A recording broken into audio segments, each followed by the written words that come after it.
Welcome back to Superior Sunrise. With me now is Cale Henriksen of the Red Angus Association, and we're here at our last day, so I've kind of been asking everybody, have you enjoyed yourself here this week in Winnemucca? Absolutely. It's been a great week here in Winnemucca. Cattle have sold well, and I'm really glad to be here. We haven't had you on Sunrise. We talked to a lot of folks with the Red Angus Association. You're pretty new to the association. Tell us, what is your role within the association now? I'm on the commercial marketing team, and I reside in Oklahoma, and I kind of cover several different states as well as all over where everything needs to be taken care of, and just work with a lot of different commercial producers, helping out with the tag programs. We go to a lot of different sales and just help everybody out in any way we can and make marketing their cattle and helping them make more money at the end of the day. Every time the Red Angus Association's on here, it's so important, I think, to highlight the work that you guys do with your commercial producers. And you mentioned that right there, the work that you're doing now. What are some of the marketing programs a commercial producer can use through the Red Angus Association to market their cattle?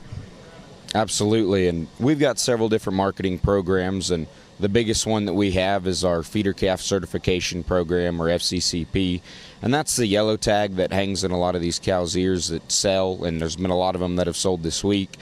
And through that, they have to be 50% verifiable Red Angus genetics as well as age and source.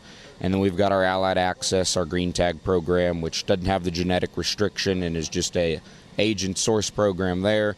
And then we've got several other heifer marketing programs as well. And really, at the end of the day, we have one that will fit each individual producer's needs as long as they're raising red cattle. You were on yesterday, and you mentioned, you went into detail about the Gridmaster Award, but now that we're here on Sunrise again, kind of talk to us, what does that award, what do you have to do to win that award? Yeah, absolutely. And so our Gridmaster Award basically allows producers who are striving to produce elite genetics that their cattle are killing exceptionally well. And there's certain parameters that they have to hit, and we do it every year. And it's an annual award that we have for different producers, and this year we had 3 of them. And in a way, it recognizes the producers, but it also recognizes the feeders as well, because they're the ones that are helping to feed and develop those cattle, and the breeder producers raised them, and now the feeder is to develop them and make sure that they kill and harvest well.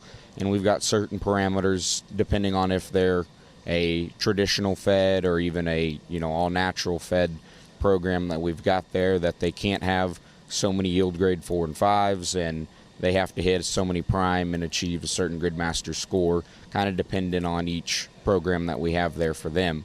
And it's just a way for producers to be recognized for going the extra mile and producing and killing consistent quality beef that in the end is helping them capture additional premiums. Well, and you have a background in the cattle industry as well. Could you tell us real quick, what's your background in relation to this industry? Yeah, I grew up on a cattle operation in northeast Kansas and have been raising cattle all my life, and we've shown all across the country and have a bull sale every year with some cooperators that we have, and just been involved in the beef industry since day one and probably will be for life. Well, we appreciate you being here this morning. Don't go anywhere. Charlie Cummings joins us to close out the show.